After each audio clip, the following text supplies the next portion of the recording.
मैंने भी कहानी खूब सुनी, आपने भी कहानी खूब सुनी। हमने ज़्यादातर ऐसी कहानी सुनी है जिसमें इंसान जानवर बनता जा रहा है। अपने अपनों का कत्ल कर रहे हैं। कोई किसी को ड्रम में भर रहा है, कोई किसी को कब्र में दफन कर रहा है, कोई किसी को जलाकर मार रहा है, कोई किसी की सुपारी देकर कत्ल करा रहा है। पर आज की जो कहानी है वो ऐसी कहानी है, कैसी दास्तां है, ऐसे जानवर की कहानी है जिसने अपने पार्टनर की जुदाई में 20 साल का लंबा समय गुजार दिया और इस दुनिया से चला गया। इंसान जानवर बनता जा रहा है, पर जानवर में इंसानियत आज भी जिंदा है, आज भी वफादारी जिंदा है। जानवर पर भरोसा किया जा सकता है, पर इंसान की फितरत पर नहीं। नमस्कार, आदाब, सत श्री अकाल। आप देख रहे हैं प्रदीप स्टोरी और मेरे चैनल पर पहली बार आए तो चैनल को सब्सक्राइब कर लीजिए ताकि मुझे आपका सपोर्ट मिलता रहे। इस कहानी की शुरुआत करें उससे पहले ये समझ लीजिए कि 20 सालों में से 14 साल उसने अलग अलग अकेले अकेले अलग अलग बाड़े में काटे। बचपन में मोहब्बत का गम उसे मिला और सिर्फ 29 साल की उम्र में शंकर की मौत हो गई। आज की जो कहानी का टाइटल है वो शंकर है।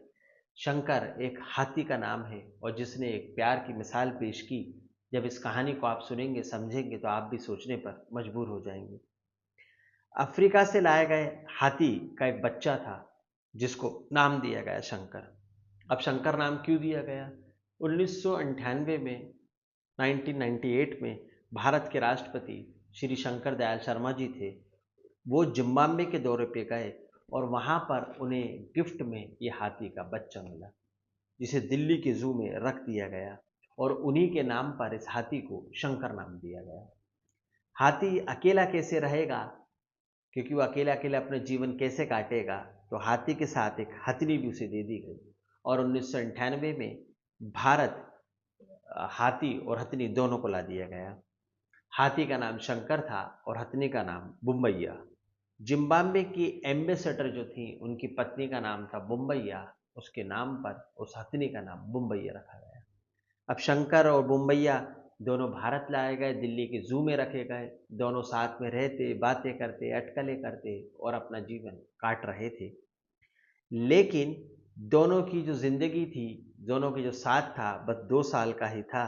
जू में अफ्रीकन हाथी नहीं था, वहां पर एशियनी हाथी थे। जू में रौनक आ गई और 2003 का समय आ गया। अब पत्नी जो थी बुम्बैया, उसकी उम्र 6 साल हो गई, पर बुम्बैया की अचानक से एक दिन तबीयत खराब हो गई। वो बीमार रहने लगी, उसे अस्पताल में भर्ती कराया गया और पर इलाज के दौरान उसकी मौत हो गई। अब शंकर अकेला रह गया, उदास रह गया, हैरान परेशान चुपचाप रहने लगा और गुस्सैल भी हो गया। अकेला व्यक्ति क्या करेगा? तो शंकर को एशियाई हाथियों के बाड़े में रखा गया, क्योंकि शंकर जो था अफ्रीकन हाथी था और जो भारत में जो हाथी रहते हैं वो एशियाई हाथी होते हैं। तभी उसका अकेलापन दूर हो सके, ये सोचकर उसको एशियाई हाथियों में शामिल कर दिया गया। अब शंकर ने एशियाई हाथी के बाड़े को अपनाया नहीं। एशियाई हाथियों के साथ रहने से शंकर गुस्सैल हो गया, चिड़चिड़ाता, नफरत करता, लड़ता, इसलिए उसे अलग बाड़े में रख दिया गया। अलग बाड़े में रखकर अकेला समय गुजारते गुजारते 2014 का सफर उसने तय कर लिया। अब शंकर गुस्सैल हो गया था तो उसे जंजीरों में बांध दिया जाता और पहले उसे चिड़ियाघर में कैद करके रखा गया, फिर उसे जंजीरों में कैद कर रखा गया। अब ये बात पशु प्रेमियों को मालूम पड़ी, एनिमल लवर को मालूम पड़ी, तो उन्हें पता चला कि हाथी का नाम शंकर है और राष्ट्रपति साहब शंकर दयाल शर्मा के नाम पर इनका नाम रखा गया, हाथी का नाम रखा गया है। तो ये बात वर्ल्ड जू के अधिकारियों को पता चली। वहां तक उन्होंने ये खबर पहुंचाई कि दिल्ली जू में एक हाथी है और जिसके संग ऐसा ऐसा अत्याचार हो रहा है। अब दिल्ली जू को बैन कर दिया गया वर्ल्ड जू में। कारण था जानवर पर जुल्म, कारण था शंकर पर जुल्म, कारण था शंकर पर बेड़ियों से बांध के रखने का कार्य। अब ये बात अफ्रीका सरकार को बताई गई कि भाई वहाँ पर शंकर है और अफ्रीका से आपने उसको उपहार में दिया था, वो उदास है, तो क्या किया जाए? तो अफ्रीका से एक फीमेल हाथी को भारत भेज दिया गया। पर इससे पहले जिम्बाब्वे सरकार ने शंकर की रिपोर्ट मांगी कि बताइए शंकर परेशान है, हैरान है और उसकी अभी लाइव स्टेटस क्या है। तो अधिकारियों ने भारत का दौरा भी किया, शंकर को देखा। शंकर जंजीर में था। शंकर के बाड़े में लक्ष्मी नाम की फीमेल हाथी को भेजा गया, जो एशियाई थी और शंकर से उम्र में बड़ी थी। शंकर को उसने माँ की तरह प्यार दिया, जिसका नाम लक्ष्मी था। लक्ष्मी शंकर को हर तरह से ध्यान रखती, पालती, पोसती, उसका ध्यान रखती, प्यार करती। पर शंकर को शायद जिंदगी में दुखों का सामना बार बार करना था। लक्ष्मी भी ज़्यादा दिन नहीं चल पाई। वो 16 सितंबर को दस्त लगे और लक्ष्मी की तबीयत खराब होने लगी।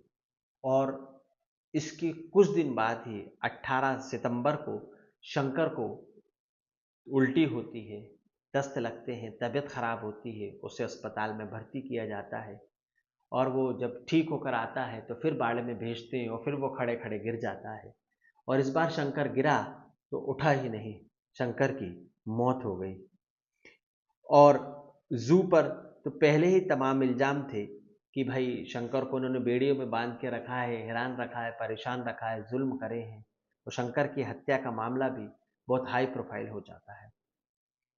अमूमन हाथी की उम्र 60 साल होती है, पर शंकर जो था 29 साल में ही मर गया। मतलब वो अपनी आधी जिंदगी भी नहीं जी सका। जांच रिपोर्ट तैयार करती है और शंकर का पोस्टमार्टम किया जाता है। 20 साल अकेला रहा और 29 साल की उम्र में शंकर यहाँ से चला गया। दिल्ली जू के स्टाफ पर आरोप लगे कि दिल्ली जू में 1000 से 1000 से लेकर 1400 के बीच जानवर हैं और इनका जो बजट है 30 से 40 करोड़ रुपया दिल्ली सरकार को आता है, मिलता है।